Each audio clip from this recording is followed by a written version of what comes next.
Hi, it's Chester at Blue Pecan Computer Training, and in this video I want to show you how to automatically name a sheet based on the value you type in a particular cell on that sheet. So when I update this client name, I want the sheet name to basically display that exact value, the client name.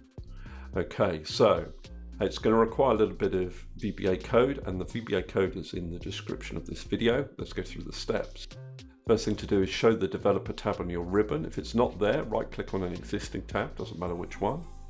Customize your ribbon, tick this little tick box here, click on OK. Click on the developer tab, click on Visual Basic. You need to view your Project Explorer, and by default it should be displayed, but if it's not, just go to View Project Explorer or Control R. You need to make sure that whichever sheet you're working in, and you want to link a cell value to a sheet name, you have selected in this list of objects here.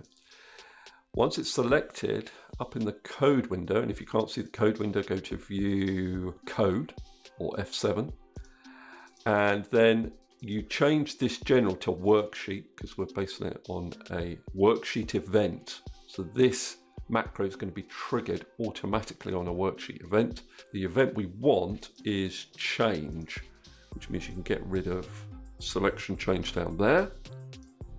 So that gives you these two lines of code here. I'll just draw this over a little bit. This is going to work based on a worksheet change, so something changing in the worksheet. And this is where you paste in the code that's in the video's description.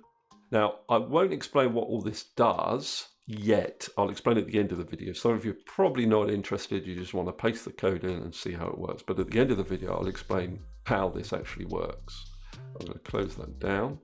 Let's see, if I change this to ABC Limited, press enter, you can see that it changes the sheet name there. If I delete it, I get client unspecified 1. Now, if I want the same thing to happen in sheet 2, I've got to copy that code in the same way. Now, another way you can get to the code window without having to go up here and use the developer tab is to right click on the sheet name and go to View Code. And you'll probably find that it automatically selects that sheet in the Project Explorer.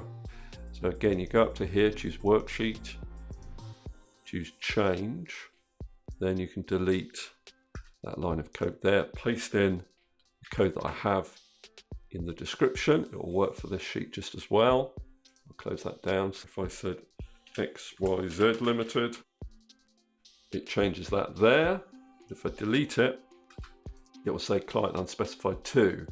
Luckily it names it, well, not luckily because I have engineered the code to do this, it doesn't try and name it the same as the previous sheet because that wouldn't be allowed, it would cause an error. So if that's all you want to know and you just want a quick way of linking a cell value to a sheet name, then you can stop watching the video. If you want to know a little bit more about the code, then continue to watch. Go into code here.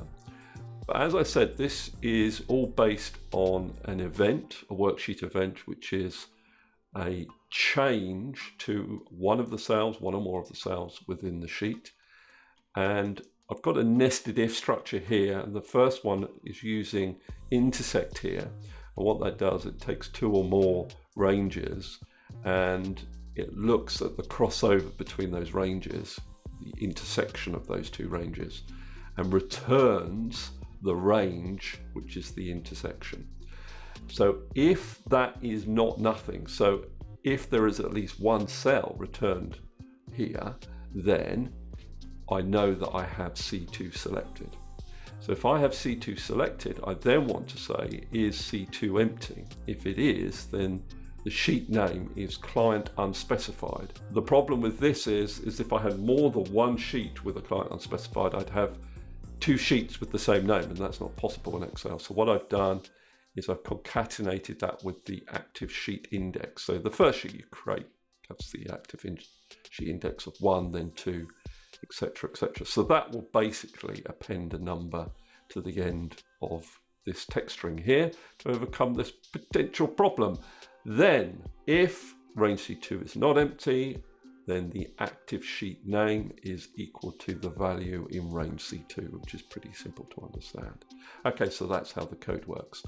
That's all I wanted to cover in this video. Thank you very much for listening. Please subscribe if you have found it useful, and I'll see you next video.